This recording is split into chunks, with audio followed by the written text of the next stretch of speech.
Hello, I'm Diane Morgan. If you know who I am, you know who I am. If you don't, who cares? I'm here to explain Italian Time, a holiday phenomenon where Italians throw away their clocks and gather for eternity with San Pellegrino. I've been at this party so long that I've eaten 5 courses, hugged someone's grandma twice, and been offered a job in the family restaurant. So this holiday season, make sure to bring enough San Pellegrino to last you through the meal, the after meal, and the entire goodbye ritual. San Pellegrino, holiday on Italian Time. When evaluating potential hires for your small business, it's essential you look beyond resumes. Sure, a candidate may appear impressive on paper, but understanding the person is crucial. LinkedIn, the world's largest professional network, provides a complete view of your candidate's skills, experiences, and interests. With LinkedIn's up-to-date data, you can be confident that you really know who you're hiring. Post your free job at linkedin.com/achieve. That's linkedin.com/achieve. Terms and conditions apply. This is a Rogue Media Network podcast.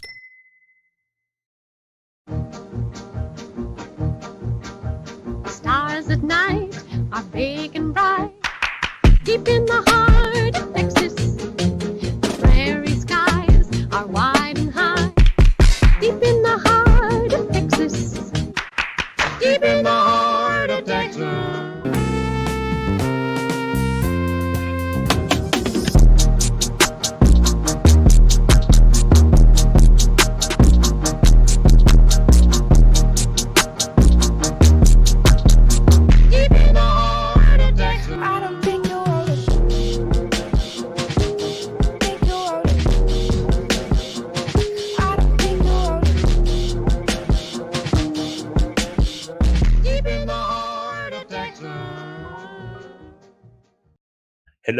Hello. Welcome to Bois. Hello. King of the Hill podcast. I'm Mike.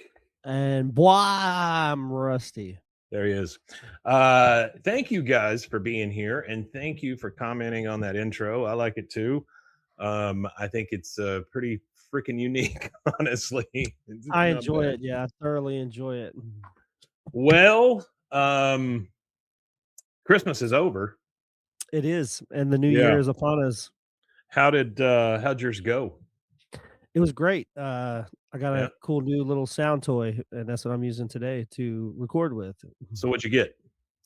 A 4th gen Focusrite Solo. Okay. 4th gen Focusrite Solo. I got some other stuff, but that is the key item that I wanted, or asked for rather, and got. So. And this thing, it's an interface, right, for your XLR. Plus, it's got levels and stuff like that. Yeah, it's an interface, and it's a one instrument, one microphone interface. So essentially, I can connect a guitar or a MIDI controller or something like that to it to record audio inside of a DAW. Which, for those of you that don't know, a DAW is like audio editing software. A DAW. I don't know what it stands for. It's like audio something, direct audio something or another, but I thought it was digital audio. Oh yeah, digital audio warehouse. Digital audio workspace. Yeah, workspace. There it is. Yeah. All right, we are gathered here today to go over and enjoy King of the Hill Season 8, Episode 09, or in the year of our Lord 8ABE03. And this is the one I had a note card for. There you go. This is Ce n'est pas un King of the Hill. So that's my. It would be. Well, I remember I practiced this one. Is Ceci, right. Ceci ni pas un peep, or not peep. King of the Hill, which is a play on. I'll go ahead and get the rundown of this. All right, so. This is episode 158, and I think Mike said the date. It's January 25th, which is a month away from where we are now. 2004. Yep. So the writer of this particular episode happened to be a pretty artsy person, somebody who may have been well-versed in arts and crafts or something of those sorts. Arts and crafts. So here we go. So the title is a play on an art piece by an artist named Rene Magritte, which is Mm. a French Belgian.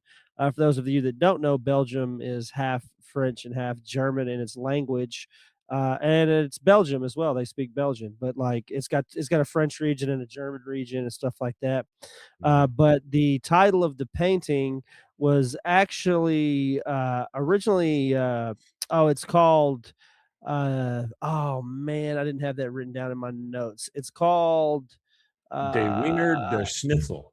no, La Trahison des Images, which is the treachery of images by Rene Magritte. But the other name for it, which it goes by name, there's a caption that says "Ceci n'est pas un pipe," which means this is not a pipe. But it was a picture of a pipe. It's just a joke, and there's a quote. They're like, "Well, how is it not a pipe? It's not, you know." And he says, "The famous pipe. How people reproached me for it."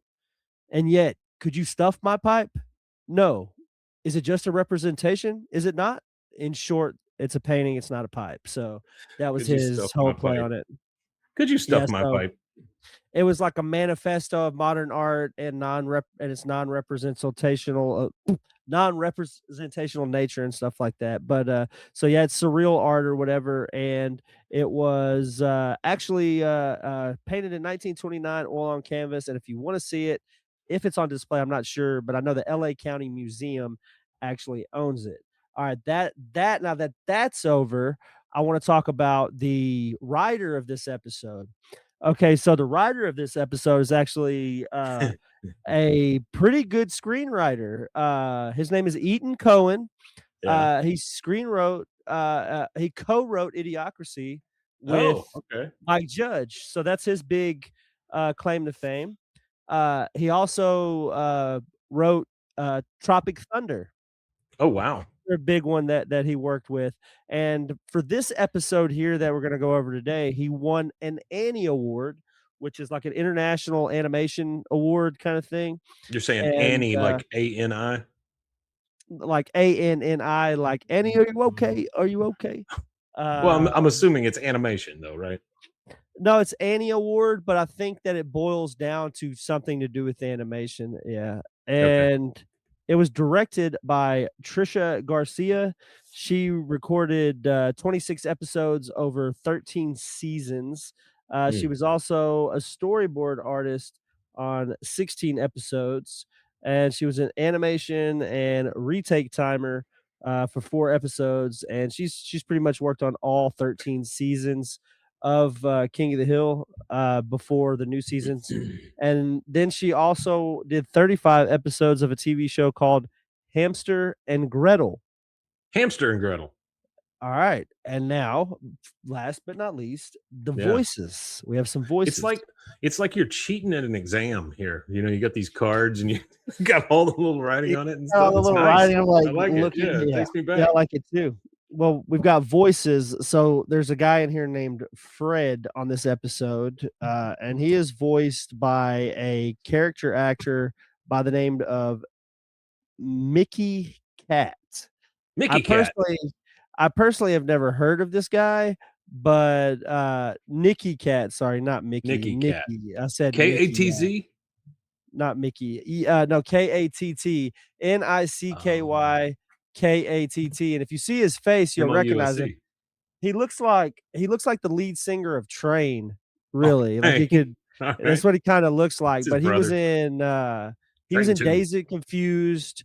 He was in Boston Public. Ah. And he actually how do I say this in a YouTube friendly way? He is no longer with us due to his own actions.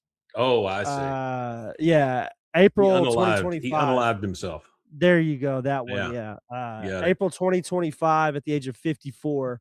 Wow. He actually started off as a child actor, and then he would always play kinda like a villain or something Speaking of like that. But speaking he of child played actors, did you see that one from Nickelodeon that they found on the street? I did see that. Yes, Oh I did see that. That god, was that kinda poor guy. yeah, that was kinda wild, yeah. Oh, Apparently, it's lord. self-induced from everything Oh, that I sure, read about sure, it, yeah. sure.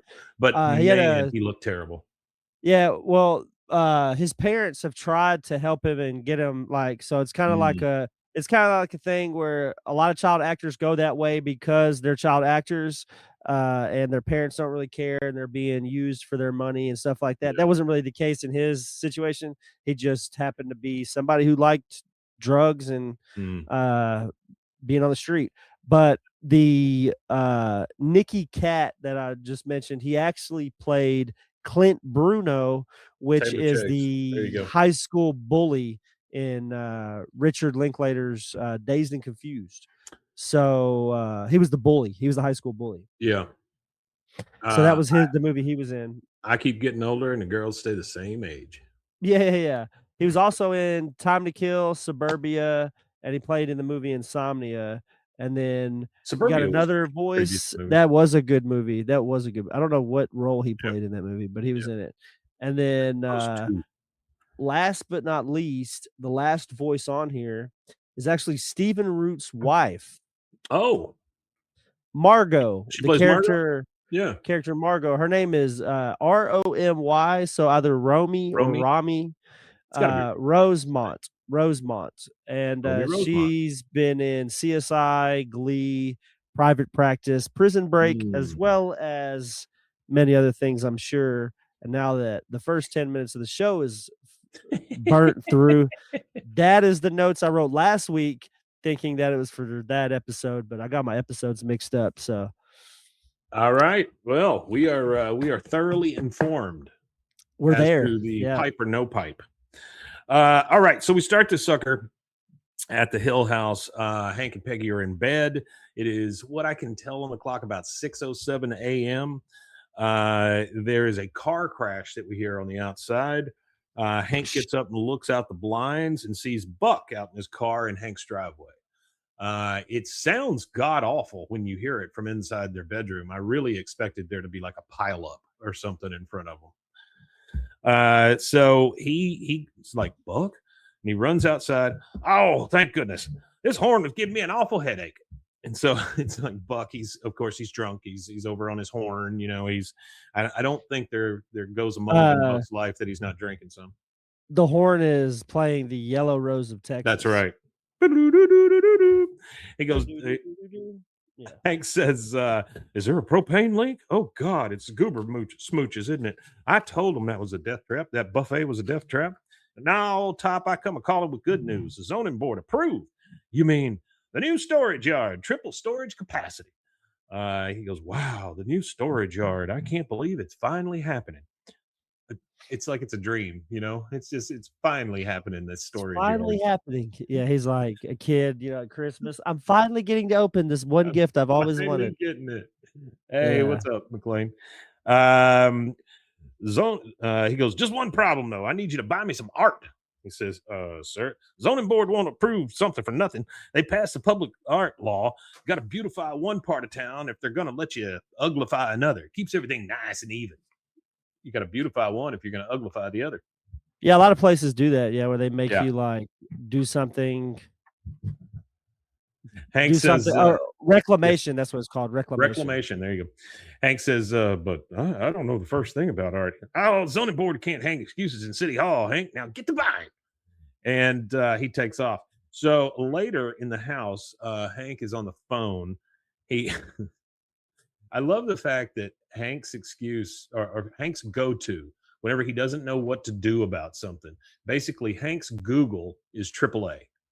You know, he just calls AAA because why wouldn't you call AAA? The guy's like, hello, AAA. He goes, hey there. Oh, hey, Hank, what can I do you for? So this is like a daily, if not weekly, if not daily call that Hank makes to this guy at AAA because he knows him by his voice. He goes, well, I got kind of a tall order for you, Fred. I need some help with buying some art. The guy, to the AAA guy's credit, he doesn't miss a friggin' beat. He's just like, let's see. There's the McMainberry Artist Colony. Oh, do they have good art? Couldn't say, but it's one of this month's great drives. So they take off. Bobby and Hank take off in the truck, and they're driving out to the place that the AAA guy recommended. And the first thing you hear from Hank is, boy, this is a great drive. I mean, he's just loving driving out here.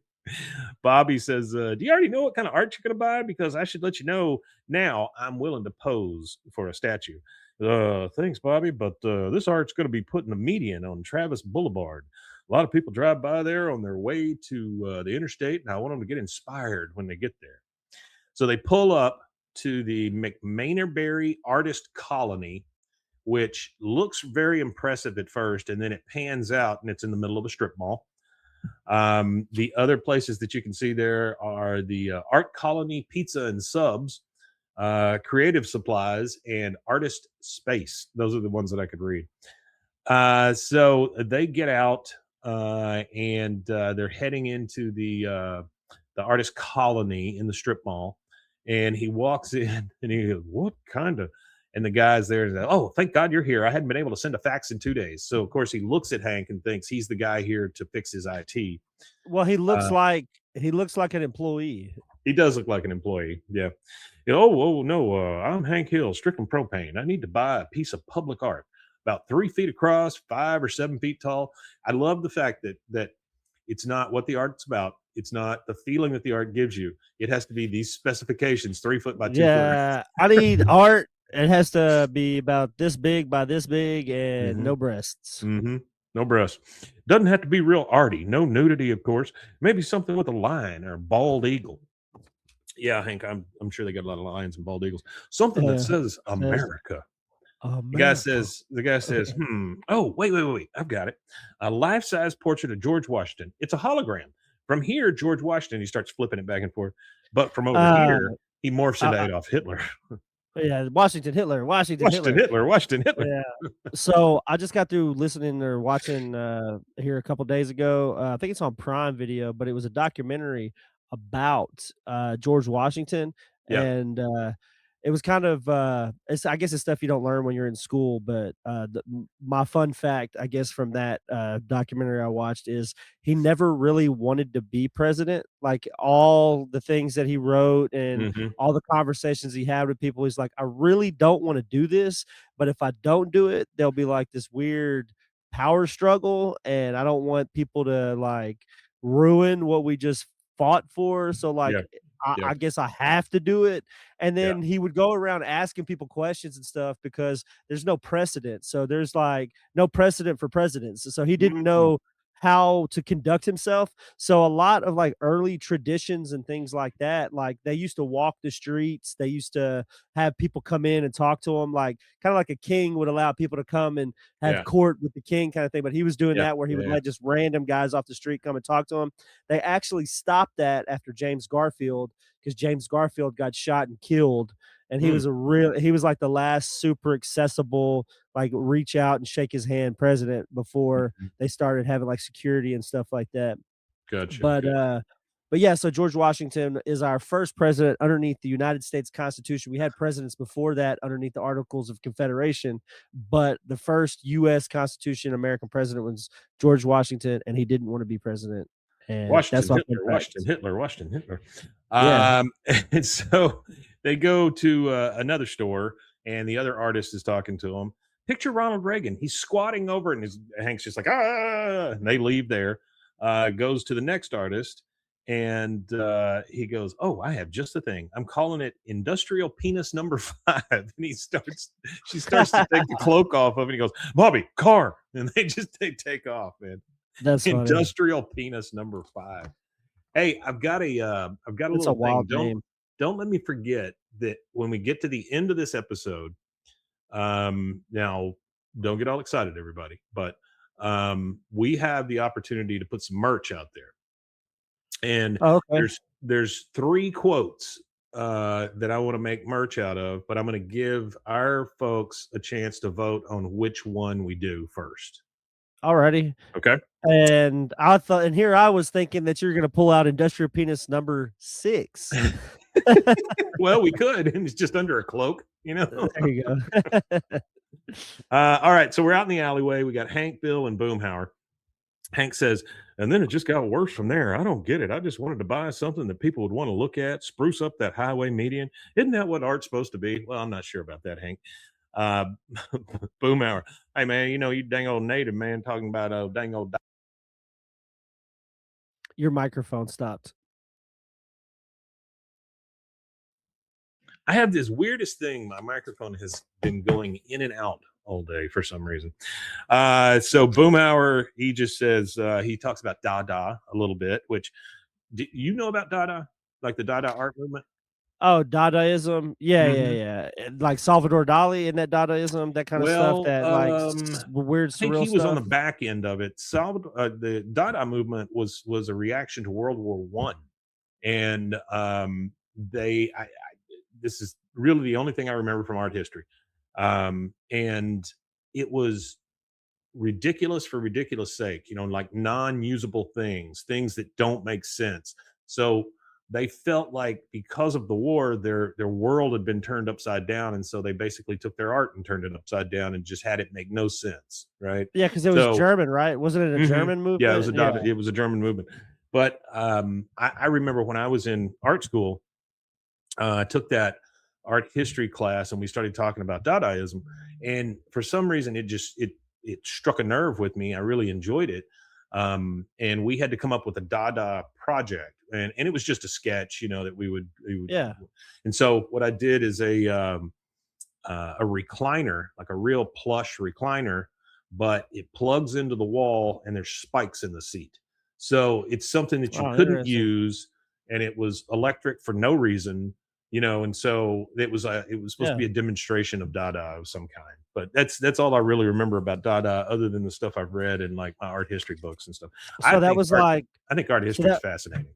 so that was like pre-surrealism then. That was like the precursor to surrealism, because Yes. surrealism is Yes. Salvador Dali, where Right, it's and so that like fed the clock into melting and all Salvador that kind of Dali and stuff. stuff like that. Yeah, yeah, mhm, Oh, yeah, cool. Yeah, awesome. absolutely. Yeah, Dada movements, it's fascinating because you think of it as younger than it is. It goes back to, like I say, a reaction to World War One, which is crazy. Yeah, that is crazy. I guess all those exiled Germans had to have something to do. Well, you ain't kidding. You ain't kidding. That was when they had a Kaiser. So he's like, Oh, dang yeah. old big old ideas, blah, blah, blah. And Hank says, I never could understand a word of that art mumbo jumbo. No, you can't understand anything Boomhauer says. That's what you can't understand. No, you can't. Mhm. All right. So Bill has to put in his 2 cents. You know what I never understood is why a pretty girl would model naked and let someone paint her. And if she'd do that for just anyone, or like Bill's trying to think, how do I get a naked girl in front of me? Yeah, he's a little weirdo. In comes a clanking noise, like clank, clank, clank. Glonk, glonk. Dale is in a suit of armor, an entire suit of armor from head to toe, and he's got a couple of golf clubs in his hand. And he's and Hank's like, "What the?" He goes, "It's me!" From inside the thing. He puts a little visor up, like you do on the knight's face. He goes, Yeah. Don Quixote's authentic Spanish cuisine and karaoke went out of business. And then guess what I bought from them? A suit of armor. Like they didn't know. Uh, Bill says, is it real? Well, yeah, Bill, he's right in front of you. I was hoping you'd ask me that. Gentlemen, 9 irons. And he hands them the golf clubs and they start whacking at him just because they can, you know? Tee it off on him, yeah. Start hitting him with the clubs. He goes, ha ha, this is amazing. I'm invincible. Come on, Hank, take a whack. He goes, well, as much as I'd like to hit you with a golf club, I can't do it right now. I got to come up with some art. Don't be afraid of the groin, boys. And so they're just I like whacking how at he refers to it as art, like art, and like he just keeps saying, "I gotta Mhm. find some art. I gotta The come up with art. some Yeah, I got to art." find some of the Yeah. art. All right, now we're at the Hill House at the dinner table, the actual formal dinner table. Bobby says, I don't think those artists ever shower. It was like just when you thought you'd never smelled anyone worse than the one guy, bam, the next guy smells even worse. And he's pretty fucking close on that. Uh, Hank said, it was awful. Peggy makes me wish there was some way to buy art without the, artists and whatnot. She goes, well, maybe Yeah. I can help find I something wish for you. there was art to buy that included none of the people that make it. Right. Yeah. Hank probably loves AI, at this point. Yeah, he probably Peggy does. Peggy says, maybe I can help you find something because of course you can, Peggy. I've always had an artistic bent and I have decorated every birthday cake in this family for 20 years. Well, that makes you an artist, I guess. Hank says, yeah, I remember the cake you made for Bobby's 4th birthday. That one that looked like a train. Bobby's like, chocolate chip cookie wheels. That's all he remembers. He goes, well, heck, Peggy, why don't you just make the art? It can't be very hard. I mean, even the people who do it for a living don't seem very good at it. She, Peggy says, well, Hank, only if I can think of an idea. She goes, now let me think. Propane, America, the future. She's in the background as she's thinking. We see Dale walking across the top of a house in his suit of armor, and then he just like falls off just to see if he can do it or not. She goes, I've got it, a probot. He goes, "A what?" He goes, "A probot, Hank, Robot. a robot made entirely of propane tanks, welcoming the people of Arlen to the future, a future of Arlen pride and hard work and clean burning barbecues." And stop, Peggy, stop. Can you do it for under $800? That's all he cares about. It has to be about this big. It has to be under $800. All right. So we're at the Fun Center batting cages, which I've never seen this place before. There's some guy over there just whacking at balls, because it's a batting cage, of course. And we see Dale there in his suit of armor getting hit with baseballs. The guy that's Yeah, over in the next. it reminds me of Happy Gilmore when he was getting hit with baseballs, getting ready, Oh, practicing for hockey. well, there's that one, and then there's dodgeball. You can dodge a ball. You can dodge a wrench. You can dodge a ball. Yeah, if you can dodge a wrench, you can dodge a ball. So the guy next to him is like, buddy, can you stop that? He goes, no, I don't. You, buddy, you want to stop that? He goes, no, I don't. You armless jackass, and there's nothing you can do about it. Bill's there, of course. Dale, maybe we should get out. And the ball hits Bill. He goes down. All right. So now we're out at the median where they're going to put this stuff.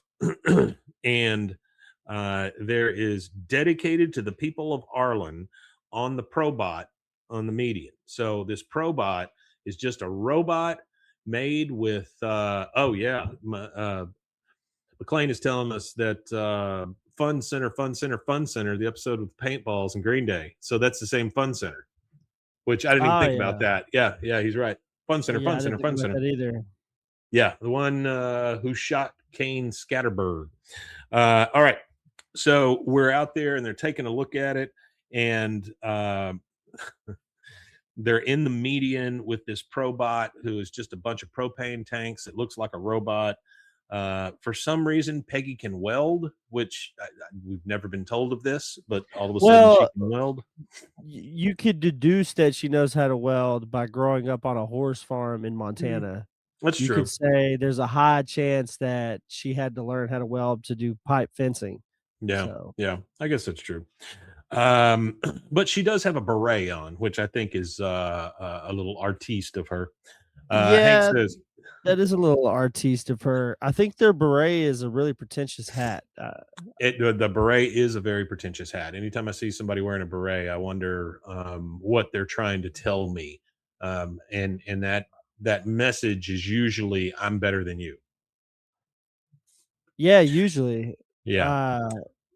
I don't know why anybody would want to wear one, but they say that the modern beret is The similar raspberry to one. yeah, is similar to hair a hat or a beret or whatever you want to call it. There's A been chateau. similar headgear. They had it in the Bronze Age across Northern Europe, as far as like Crete and Italy, and it was actually worn by like the Minoans and the Etruscans and the Romans and stuff like that. So it's actually been around for a really long time, Oh, I'm and sure. Yeah. they say that the artists association with the beret starts in like the 17th century with Rembrandt. So that's where it supposedly came into fashion Rembrandt wore a for beret. artists. Yeah, and then the military berets were actually the first military to have a beret was in 1889. It was a French outfit, their Chasseurs Alpins, which is their mountain infantry. So I learned some Get, French. I learned some French. Yeah. Ghetto Cowboy said he had to wear them in the army. Yeah, they also they were adopted by everybody because what happened is in World War One, a British general proposed a beret for one of his guys because he had seen he had seen these French mountain infantry in combat, and he Mm. saw their berets, and he was like, That left side of their head needed to be covered. that's a snazzy little hat. So That's a snazzy little hat. I think it's mostly associated with from what I associate it with is mostly like special forces units. The SAS, the SAS wears them. I had a buddy who was a ranger in the army, and then like Ghetto Cowboy said he had to wear a beret in the army too. My buddy did. So I don't know. I think it's the elites. I always think of an elite fighting unit whenever I see the beret, not Yeah. art. Yeah, no, I don't think of art very often. All right, so they are standing out there taking a look at this dumb thing, and Hank says, "You know, I never thought." Your microphone just cut out again. Oh, this microphone is killing me. So Hank says, "You know, I never thought anything could put this crazy propane game in perspective, but you did it. So what do you think, sir?" He's talking to Buck, of course, who's standing out there with him. He goes, "It don't matter what I think. Could be a statue of two dogs a humping as long as the zoning board thinks it's art." Well, I'm not sure about that. And what? Oh, speak of the devil, Margot, you look just radiant. So up comes Margot and all the people that are going to approve this. So the zoning board. She says, interesting. She's looking at the probot. She goes, "What does everyone think?" And then they're all just yes men, right behind, Yes, right behind her. They go, "What do you think?" And she, real interesting. "What do you think, Margot?" "Mm-hmm. Mm-hmm. And who is the artist?" Peggy says, "Voila, Peggy Hill." She says, "Peggy Hill? Wait, aren't you my daughter's substitute Spanish teacher?" She says, so you can see the Spanish influence in my work." "No, she just sees you as a science teacher." "Is this some kind of joke?" "What? You're a substitute teacher, not a real artist. This is crap, complete crap, unmitigated crap. I don't appreciate you wasting my time, Buck. Permit denied." And they all leave. So this is bad. This is a bad thing. They don't like the probots because they're gross and weird, and Peggy's they're very weird. Yeah, they are very weird. But I have seen these things before in many places. So they permit denied. They take off. Buck says, "Yeah, but I want some art, Hank. I don't care if you have to rob a museum to get it." And Peggy says, "I can do this, Buck. Just give me another chance. Oh, what about your idea about the two dogs?" And he gets in the car and he's starting to take off. He goes, "Sorry, Peggy. You had your bite at the apple." He drives off and he leaves them in the median. And Hank says, "Well, there goes our ride." So I guess they rode out with him and he just freaking took off. So Just left him there. doesn't seem very nice. All Well, right, it seems very him though. it does seem very Buck. That'll take us to our first commercial break. We'll take that and we'll be right back. there. It is.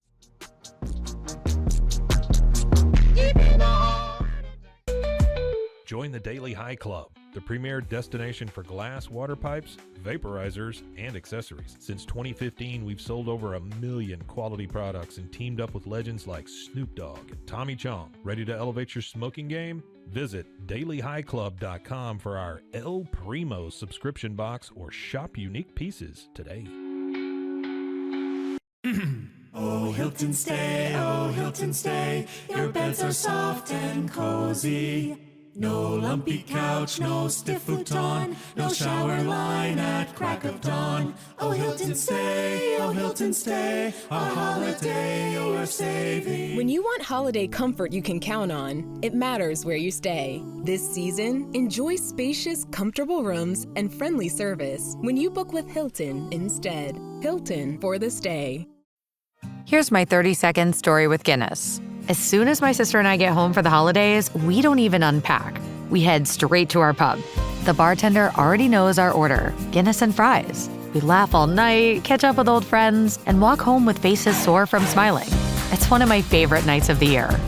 That was my 30-second story with Guinness. Guinness Draft Stout. Please enjoy responsibly. Imported by Diageo Beer Company, USA, New York, New York. Discover the world of luxury sex toys at Luxury Toy X and indulge in the ultimate pleasure experience. For years, we have been dedicated to the belief that sexuality and wellness are essential components of a happy and healthy life. With over 70,000 satisfied customers, we take pride in our ability to provide products that enhance your sexual well-being. Join our community of satisfied customers and unlock a world of pleasure and self-discovery. Visit luxurytoyx.com today.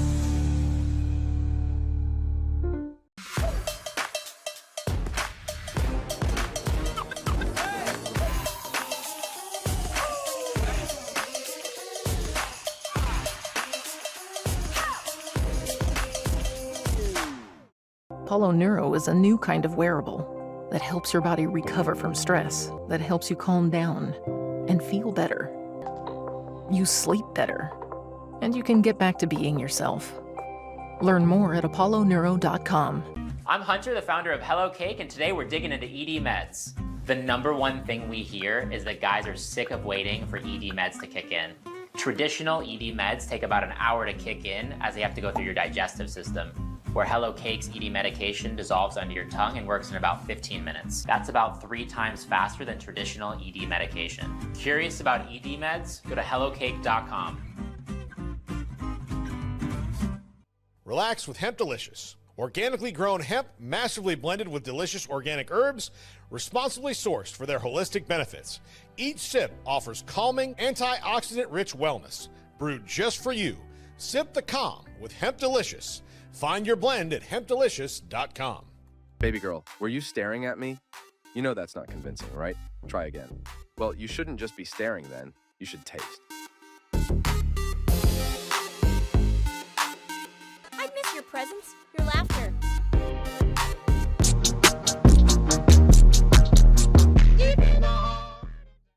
All right. So we are back. Okay. So we're at Hank's house. Peggy is digging into art history books. Bobby's watching TV. And she says, stupid Da Vinci with his stupid classical training. Margaret would probably marry him. And then Hank comes in. She goes, well, did the zoning board reconsider? Not exactly. Buck's setting up a meeting with some art dealer from Dallas, a guy named Jazz. Ooh. He just kind of shudders whenever he says the guy's name because it's Jazz. That name is wild. That name is pretty wild. A guy named Jazz. Ooh. So that's it? Just because I didn't go to some snooty art school, I can't make art? He goes, hey, you're preaching to the choir. I always liked the Probot. You look at the Probot, he looks at you, and you think, hey, things are going to be okay. I'm going to go ahead and let you guys know that is one of the quotes. So if that one happens to come up, I do really like which it. Which one was it again? You look at the Probot, he looks at you, you think, hey, things are going to be okay.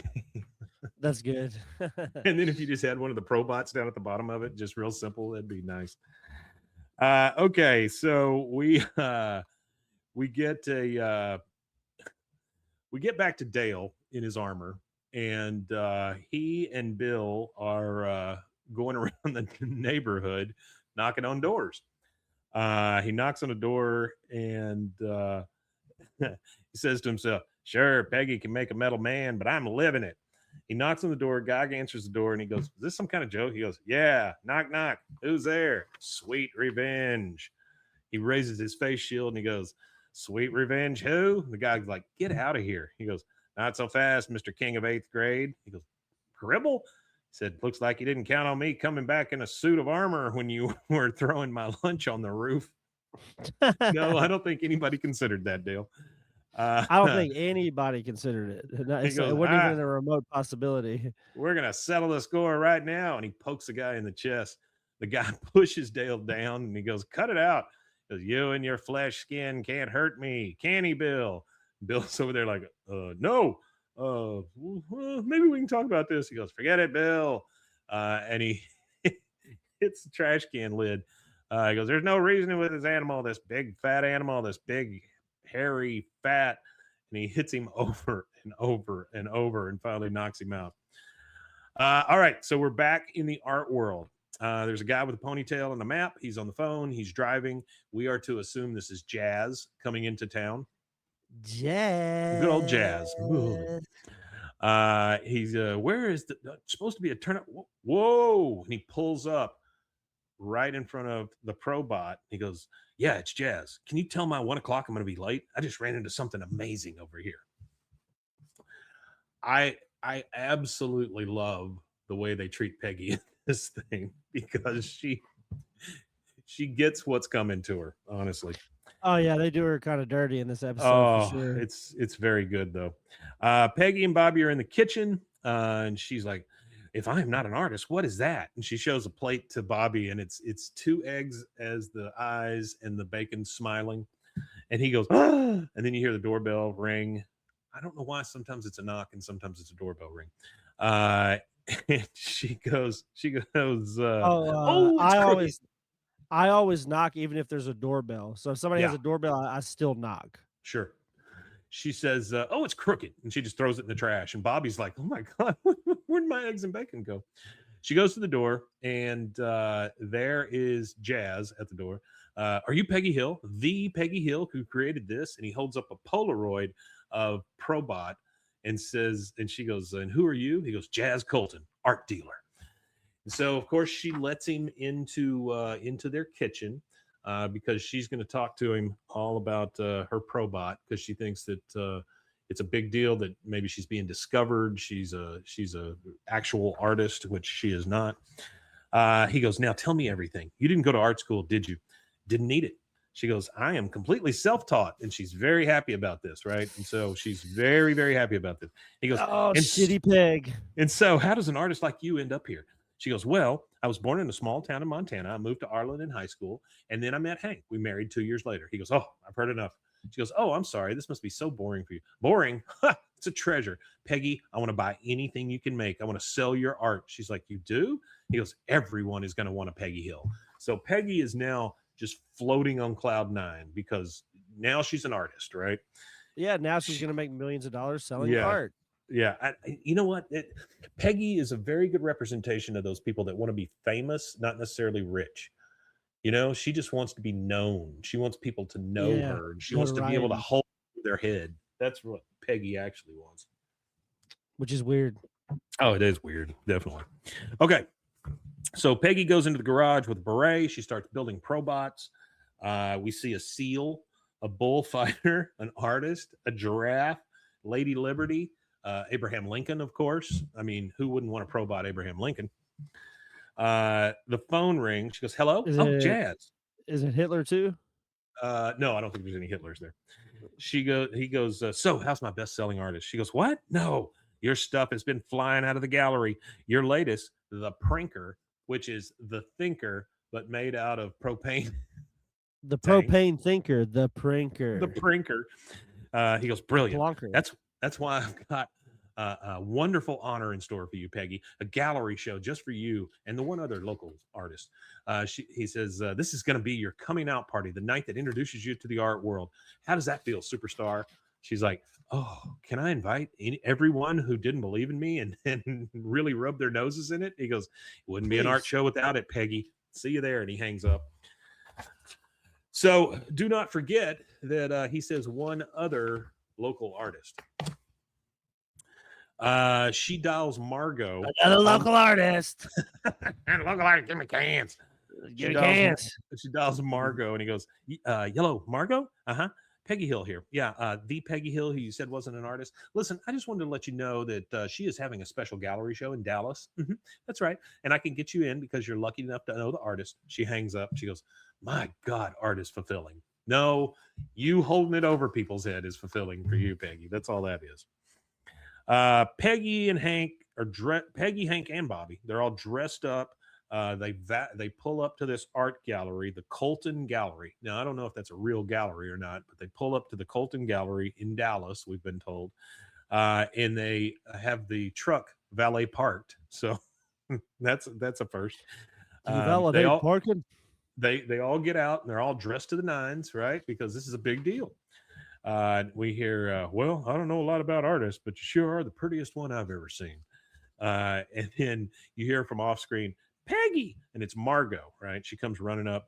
"Margot, you came. I'm impressed, Peggy, but between This us is girls, I like this scene. Yeah, go ahead, finish that line. she goes, but between us girls, I had a feeling your stuff was good. Why didn't I trust myself? I always like those scenes where they spend like the first part of the episode shitting on them, and then it's like, Yeah. oh well, oh you did Somebody else that. took an interest, so you must be good. And then the best part is when Peggy tries to rub it in her face, and then 10 minutes later he's calling her, mentally handicapped and stuff like that. That's what I think. It's like she tried to stick it to her. So is Peggy being shitty Peggy trying to be shitty to somebody who was being shitty? In all fairness, she was being pretty shitty too. And then the shittiness just canceled itself out. It was like shitty plus shitty equals no shitty. The banner that's coming up is just the greatest thing ever. Oh yeah. And of course, Clayton says can't wait for Jimmy Richard. Yeah, I like all his right. appearances. I really like Hank kicking his ass because that's literally the only person he actually physically hits. I love when those characters that are very rarely used show up. Jimmy Witchard and what's the name of the kid? Dooley, Clark Peters, those guys. Oh, just can't get enough of that stuff. You made some art. Yeah. All right. So she says, why didn't I trust myself, Peggy? She goes, water under the bridge. Care to enter with the artist? She says, Bobby. And he gets out a beret. This is a new one with sparkles on it. And she puts that on and they all go in together, right? So Peggy is on cloud 9. She is an artist. She got a sparkly hat. I mean, Ghetto Cowboy, you do have to love smug Peggy. Yep, that's really good stuff. I like it when smug Peggy gets unsmugged. Yes. It's just all a buildup, right? So there's a crowd in there. Jazz is addressing the crowd. He says, amazing. She's a genius. Oh, look at this. I find only real art comes from people who have no self-awareness, the outsiders who hover on the fringes of society. Oh, there's the guest of honor. And she comes in and they all applaud. You hear glass tinkling. He goes, what an evening, friends. What a special evening for art. You don't discover a Peggy Hill every day. It's a rare privilege, but then it happens. You find someone the art world has ignored, and more applause. Here is someone who, despite having no formal education, has been able to touch us. Her mind lacks the fine tools of the academy, but she hacks and bludgeons with the blunt instruments of her unspoiled childlike spirit. Peggy starts getting a little confused, mad, angry. I don't know. She doesn't know exactly how to feel. She definitely looks perturbed, if nothing else. She does. Jazz goes on and says, since that day that she came down from the mountains and became the child bride of a simple laborer, Peggy's like, what? And now she's getting mad. He says, she has been looking for a way to express her anger at the world, passing her by. She is angry. She is practically illiterate, but like a wounded animal crying out, she makes herself heard. Bless you, Peggy, for letting us hear you. And they all just applaud this illiterate Peggy. They look back and they see a banner. It's Peggy looking over her shoulder and Probot on the other side. And in the middle, it says, I ain't got no learning sculpture. I ain't got no learning. Oh, man. Peggy turns around and she goes, what? I ain't got no learning. Oh, God, Hank. Hank's mad now. And Jazz goes on. Of course, we are here to honor another exciting new voice of outsider art, the only artist I've worked with who can be called Peggy Hill's peer, Jimmy Witchard. And he introduces Jimmy Witchard. Jimmy is in his baby blue tux, and he's dropping food and all kinds of stuff. And he's like, hey, Peggy. Hey, Peggy. He says, Peggy turns to, or Margot turns to Peggy because Peggy is very sad. She has now taken off her beret. Margot turns to her and goes, now it all makes sense. Peggy, you're an inspiration to inbred morons everywhere. Oh, that is rough, man. Inbred morons. All right, she brought it on herself, though. She did bring it on herself. Very much so. Hey, Peggy. All right, that's our second commercial break. We'll take that, and we'll be right back. Right back.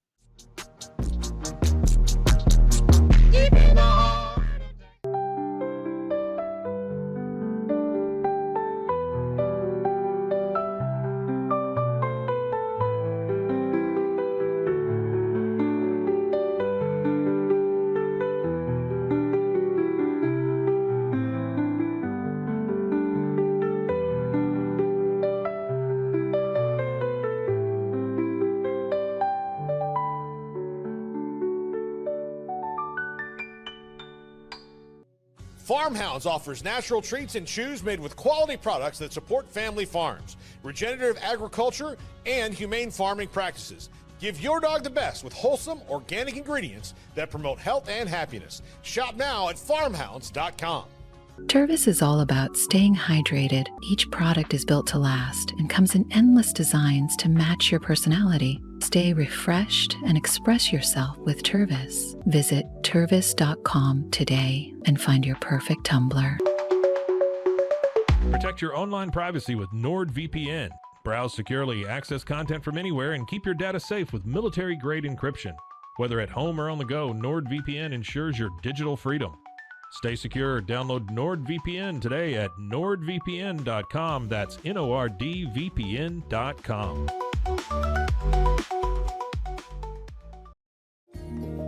The Subaru Share the Love event is on from November 20th to January 2nd. By the end of this event, Subaru and its retailers will have donated over $350 million to charity.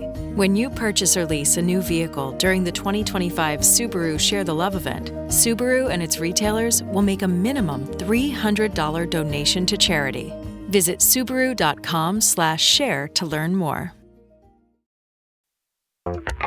This is Jason Momoa, and I'll be your finance professor today. Welcome to Banking Smarter 101 with Chime. Bam! First lesson, sign up for Chime and set up direct deposit. You'll be joining millions of members banking fee-free. Second lesson, get cash back on eligible purchases while building credit and a higher APY on your savings. That's how you bank smarter this season. Fa-la-la-la-la, class dismissed. Join Chime today. Chime is a financial technology company, not a bank. Banking services and a secure Chime Visa credit card provided by the Bancorp Bank N.A. or Stride Bank N.A. Members FDIC. Optional services and products may have fees or charges. Details at chime.com/fees-info.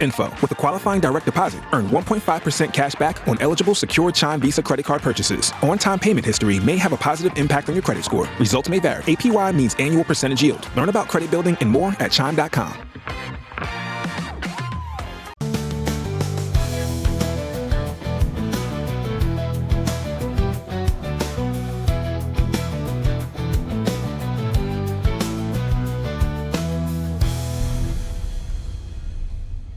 Looking for tickets to the hottest shows, games, and events? Ticket Liquidator is your one-stop shop for great prices, no hassles, and guaranteed tickets. Since 2003, we've been connecting buyers and sellers, providing access to sold-out events at prices lower than most secondary market options. Whether it's sports, theater, or concerts, our massive nationwide network ensures you get the tickets you want, guaranteed. For the best seats at the biggest events, start with Ticket Liquidator today at ticketliquidator.com. That's TICKETLIQUIDATOR.com. Ticket Liquidator.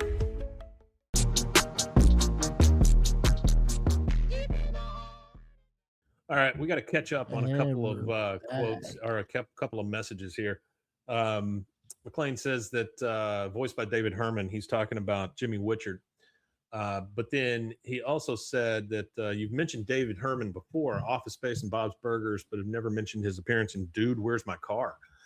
I guess I don't remember him being in Dude, Where's My Car? Yeah, I don't remember that either. I honestly don't remember at all. much of that movie. But Is yeah, he I got you. Zoltan? Say it again. Is he Zoltan? Oh, I don't know. Maybe. No, Hal Sparks was Zoltan. Okay. Ghetto Cowboy really enjoys the way that they completely shit on her. I was in a box says that line feels like when Trip Larson tells Luann she's an ignorant woman. I'm a proud ignorant woman. Yes. He says it was their drug dealer in Dude, Where's My Car? Oh, okay. He was in the beginning with a weird dog. I was in a box also says you need to change your entire schedule around and record on Saturdays so I can listen kid free. Normally we would record on a Saturday. This being Christmas time and all that other stuff, it was just weird timing for everything. We'll get back on track. David Herman is actually a Mad TV alumni, and also that's right. I forgot about that. Another voice actor that's on King of the Hill a lot is Phil Lamar. He's also one of the original ones that started because it was like Brian Callen, Orlando Jones, I think Artie Lang started there too. Yes, he did.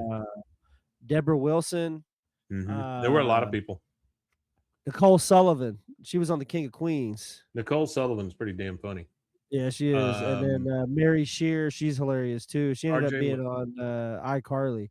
McLean says Futurama, so I guess he was on Futurama as well. Okay. All right. So she dialed Margot and she told her that she was a turd. They went to the thing, and then Margot says, "You're an inspiration to inbred morons everywhere." So now it's sad Peggy in the art gallery. A patron comes up to her and says, "I love your work. I was wondering, do you feel sad sometimes, like your heart has a tummy ache?"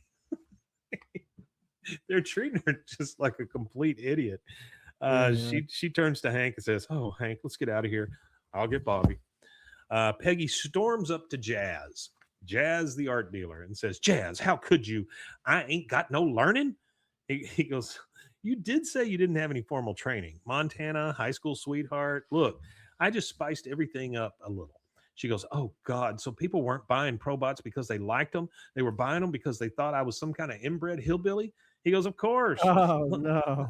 He goes, "Let's face it, middle-class housefrau stacks a bunch of propane tanks. Even I'm falling asleep. But say it's made by someone straight out of Deliverance, and ka-ching!" He kind of bumps into Jimmy. Jimmy says, "Hey, you guys, you make guys too? I make guys. Don't you copy my guys. No, you got to shake." And then he looks at these people who are looking at his art, and he goes, "No, you got to shake it. The art don't work if you don't shake it." And he picks it up and just starts shaking it around because it's tin cans with sticks and googly eyes. I mean, it's just the worst. All right, later. We're at the Hill House. Bobby is shining up the tanks like they're shoes, and he's talking back at it. "And how's the robot game treating you?" I just love that kind of stuff from Bobby. Just the stupid little interstitials. Just the Oh yeah. Hank comes in and he sees a sad Peggy, and he says, "So, I bet a lot of artists had people thinking they were all kinds of stuff before they got famous." She goes, "Did you see this letter from the zoning board? Dear Miss Hill, though the board understands you overcame a lot in your life, angry hillbilly is not the face of Ireland. We want to angry hillbilly is not the face of Ireland. We want the metal debris removed promptly. And look at the size of this typeface." She shows it to Hank, and he goes, "Oh, that's pretty big." Like they wrote it out so big so some moron could read it very easily. Now we're back at the art dealer's office. Jimmy Witchard looks like he's just performed a show, like he's all disheveled again. And he's in there with Jazz. Jazz says, "It was a great show, Jimmy. You're going to be a rich artist." He goes, "Hey, what happened to the stuff I made?" He goes, "Your art, Jimmy? We sold it." "You sold the stuff I made? I want it back. Give it me." He goes, "Remember, we sell it. I give you money." "I can't make new stuff out of money. Give me cans. I want cans, the good ones. Yeah, to smash them." He goes, "So you don't want any money? You want cans?" "Duh." He goes, "All right, you're the boss, Jimmy." Cans. I'm the boss." He leaves. He goes, So he holds the money and gives him cans instead. Yeah. That's a good deal if you can get it.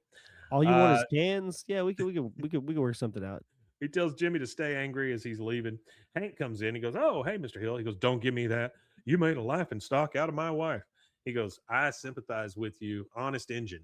I don't know that you can say that anymore, but it isn't going to happen. He goes, "Says who? It's good art, I tell you what.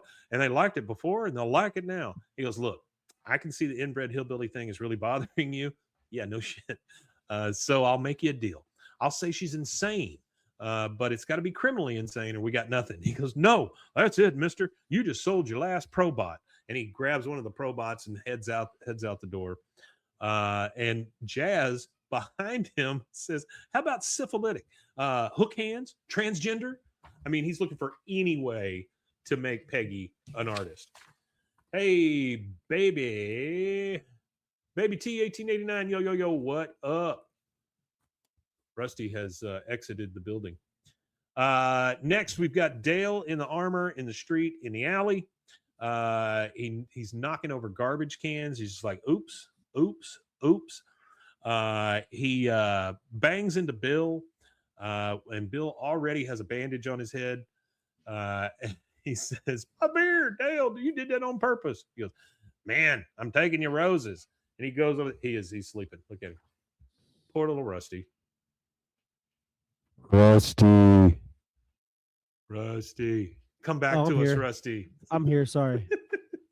I'm here. Rusty works nights, guys. Yeah, I work nights. I'm sorry. Oh, you're fine. You're fine. He knocks the beer out of Dale's hand. Then he goes over and he starts grabbing roses out of Min's yard. She's cussing at him in Laotian. And he stops the paper boy in the street, knocks him off the bike. He's talking to the neighbors and he goes, "Soft shells, cower before me." And you just hear the metal clanking. Bill's like, "It ends now, Dale. You can't kick Rainy Street around anymore." And it swipes around, and Bill's got trash can lids on, and he's got his own armor on, and he's going to fight Dale Yeah, he looks now. insane. Yeah. He goes, "Oh, sweet, sweet, stupid Bill." And then you get a bunch of kicking and groaning and hacking coughs and breathing. And he knocks Dale over. And then Dale's like a turtle. He can't get up. He goes, Yeah, he's "Bill." stuck on his back. Yeah. He says, "Bill, bad idea. He said, "Roll me over so I can kick your ass." He goes, "Actually, just move your ass closer." And then Bill says, "Men, I believe this is yours," and hands the flowers back to her. So Dale has been conquered. That B story is gone. He has. The B story is gone, and Dale is a big metal turtle. Hank comes home with the Probot. Peggy's in the garage. She's wadding up plans for other Probots because she's fed up and she's embarrassed.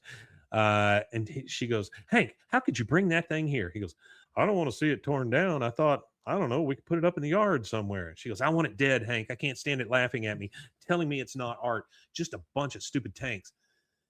He goes, "Why don't you sleep on that, Peggy? Besides, I don't have the right tools here. She goes, "I want it dead now, Hank. Those tools, where are the tools?" He goes, "They're at Strickland." So next thing is them at Strickland, and they're getting the light. They're lighting up the torch and stuff. They're going to cut these things apart, just get rid of them. And she goes, "No, Hank, let me do it." "That's right, metalhead. This is personal." Now, some customers start walking up behind them, and the guy says, "All right, you're making another one." He goes, "Hey, honey, they're building another Probot." And so people start coming over, and she says, "So you like it?" He goes, "Yeah, every time I drove by it made me feel optimistic." She goes, "Really? Well, that's what I was going for." Another customer, "Hey, we're not exactly the art types, but do you think you could make us a little Probot for our lawn?" And she says, "Oh, yeah, that'd be great. Can you make them to order? You think you could do one holding a pool cue for my rumpus room?" She goes, "Well, sure." And then the guy on the side, "How about holding the American flag?" He goes, "Well, yeah, hold on. I need to write it down." And then Hank says, "Yeah, one at a time, please, so the artist can hear you." And then he starts taking orders, and we get our credits. So all Washington well Hitler, Washington that Hitler, ends Washington well, Hitler. and then we get a little Washington Hitler, Washington Hitler, Washington Hitler. Yep, and that is it, guys. That is season 8. Yeah, I like that episode. I like how it episode ends with just a 9. bunch of rednecks buying their art, their redneck lawn art. Yeah. Oh yeah. It's like But the windmills. You see a lot of windmills. Definitely windmills. Those silhouettes of cowboys, that are leaning up against a tree. Or the one where they're pissing or something, or no, it's like a cross. They're like praying to a cross, not pissing. I've got there's a lady that I used to work with out at TSTC that she now makes yard art for a living. So she makes she makes those signs and stuff that says "Hello Spring" or whatever, that kind of stuff. That is awesome. All right, well, that gets us to the end of that. Rusty, you want to tell them where they can find us? Yeah, you can find us napping at BWAAAKOTH. You can find us on all social medias at BWAAAKOTH. We didn't say You go anything over our bad about you while you were under. YouTube. I promise. I wasn't gone long. I went back and I looked at it. I wasn't gone too long. I No, thought it I was wasn't asleep long. for a while, and then I saw No, the it wasn't. dialogue. I was like, it was wasn't. literally just a second. We Yeah. were good. We were But good. it's your voice. It's like your I know, talking it's voice. just so You could read a soothing. book. You could read a book. I hope you could read anyway. I can sometimes. Yeah, so I appreciate it if y'all go to our YouTube in the new year. It is now we're recording this on Sunday, December the 28th. So if you go over to our YouTube at youtube.com/@BWAAAKOTH, go over there and give us a like, a follow, a subscribe, and share with your friends. Subscribe. Yeah, and guys, thank you so much for being here. Thanks to all the folks that show up in chat. No Arnie today.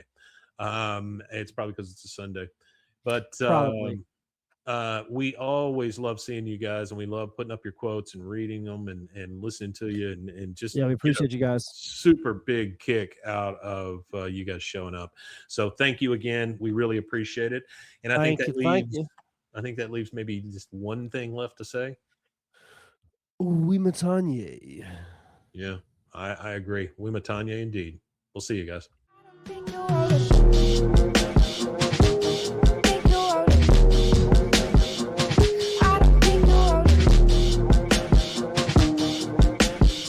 Deep in the heart of Texas.